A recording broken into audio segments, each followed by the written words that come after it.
చంద్రబాబు ప్రభుత్వ తీరుపై ప్రజల్లో తీవ్ర వ్యతిరేకత కనిపిస్తుందన్నారు వైఎస్ఆర్సీపీ అధినేత వైఎస్ జగన్మోహన్ రెడ్డి. సంపద సృష్టిస్తా, సూపర్ 6, సూపర్ 7 ఇస్తానని ప్రజలకు చంద్రబాబు హామీ ఇచ్చారన్నారు. విద్య, వైద్యం, వ్యవసాయం, లా అండ్ ఆర్డర్ అన్నింటా తిరోగమనమే అని చెప్పారు.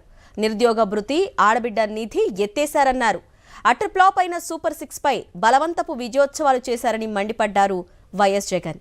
ఈ స్థాయిలో మోసం చేసేవారు ప్రపంచంలోనే ఎవరూ ఉండరన్నారు.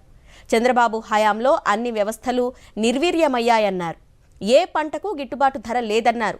రాష్ట్రంలో యూరియా దొరకడం లేదన్నారు. 5 ఏళ్ల వైఎస్ఆర్సీపీ పాలనలో ఇటువంటి పరిస్థితులు లేవన్నారు. ప్రభుత్వమే దళారులతో చేతులు కలిపి రైతులకు అన్యాయం చేస్తుందన్నారు. బ్లాక్లో యూరియాను 300 రూపాయలకు ఎక్కువగా అమ్ముకుంటున్నారని ఆగ్రహం వ్యక్తం చేశారు వైఎస్ జగన్. మన కార్యకర్తల కోసం అన్యాయానికి గురైన, రాష్ట్రంలో అన్యాయానికి గురైన ఏ కార్యకర్త అయినా కూడా డిజిటల్ బుక్ ఇప్పుడు లాంచ్ చేస్తా ఉన్నాం.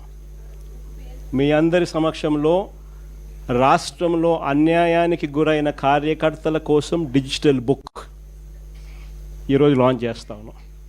ఈ డిజిటల్ బుక్ ద్వారా రేపొద్దున రాష్ట్రంలో ఎక్కడ ఎవరికి ఏ అన్యాయం ఇప్పటికే జరిగినా ఆ డిజిటల్ బుక్ను దీన్ని ఉపయోగించుకొని 2 రకాలుగా ఈ డిజిటల్ బుక్ పనిచేస్తుంది.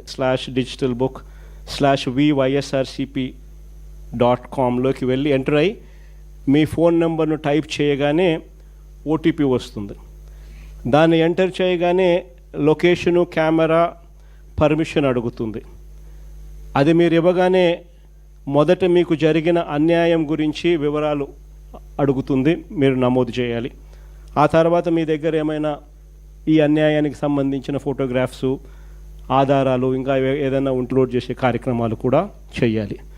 ఆ తర్వాత అది ఆటోమేటిక్లీ ఆ డిజిటల్ బుక్లో స్టోర్ అయిపోతుంది.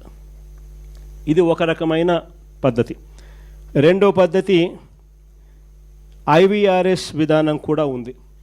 అంటే ఒక టెలిఫోన్ నెంబర్ 040-491-71718. ఈ ఫోన్ నెంబర్కు మీరు ఫోన్ చేస్తే వైఎస్ఆర్సీపీ అన్యాయానికి గురైన కార్యకర్తల కోసం డిజిటల్ బుక్లో ఫిర్యాదు చేయొచ్చు. ఫోన్ చేసిన వెంటనే బీప్ సౌండ్ వస్తుంది. వెంటనే ఫిర్యాదు చేయాలనుకున్న వాళ్ళు తమకు జరిగిన అన్యాయము, తాము ఏ నియోజకవర్గం నుంచి చేస్తున్నారో చెప్పాలి. ఆ తర్వాత ఎవరి మీద కంప్లైంట్ చేస్తున్నారో, జరిగిన అన్యాయం ఏమిటో, ఆ వివరాలు ఏమిటో కూడా చెప్పాలి. అలా చెప్పిన వెంటనే ఆ నెంబర్కు కాల్ చేయగానే దశల వారీగా ఏం చేయాలనో గైడెన్స్ ఇస్తూ కంప్లీట్ చేస్తుంది ప్రాసెస్ను. ఇది అన్యాయానికి గురైన ప్రతి కార్యకర్తకు ఇది ఒక శ్రీరామ రక్ష. నేను ఈరోజు చెప్తా ఉన్నా, ఆ ప్రతి డేటా కూడా ఆ డిజిటల్ డైరీలో నమోదై ఉంటుంది. రేపొద్దున మనం అధికారంలోకి వచ్చిన తర్వాత ఈ డిజిటల్ డైరీలో నమోదు చేసిన ఈ కేసులను మీద ప్రత్యేకమైన బృందాలను పెడతాం. అన్యాయం చేసిన వాళ్ళను రిటైర్ అయిపోయి ఉన్నా కూడా, రాష్ట్రంలో వాళ్ళు లేకపోయినా కూడా, 7 సముద్రాల అవతలున్న అందరినీ పిలిపిస్తాం. చట్టం ముందర నిలబెట్టించి శిక్ష పడేలా అన్యాయానికి ఈరోజు గురైన వ్యక్తికి సంతోషం కలిగించేలా ప్రతి అడుగు దీని ద్వారా పడుతుంది. ఖచ్చితంగా వీళ్ళేదో రెడ్ బుక్ అంటా ఉన్నారు. రేపు పొద్దున డిజిటల్ బుక్ ఎలా ఉంటుందో కూడా వీళ్ళందరికీ కూడా అర్థం కావాలి.